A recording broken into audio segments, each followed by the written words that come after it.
পৌর নিগমের ৪৭ নম্বর ওয়ার্ডের নবদিগন্ত থেকে বেলতলি পর্যন্ত রাস্তার অবস্থা বেহাল।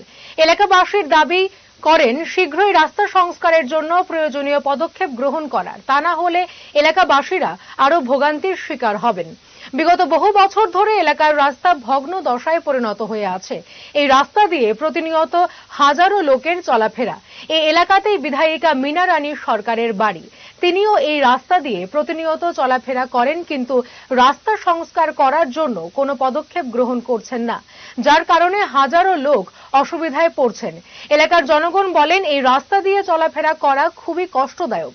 অতি দ্রুত রাস্তা সংস্কার করার দাবি জানিয়েছেন তারা।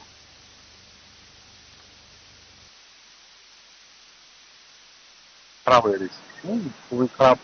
এটা সার্বিক একটা স্কুল আছে, আমাদের এখানে লোকাল এমএল আছে, প্রচুর মানুষ এই রোডে চলাফেরা করে এবং স্কুলের যে অটোগুলি আসে খুব সমস্যা হয়ে যায়।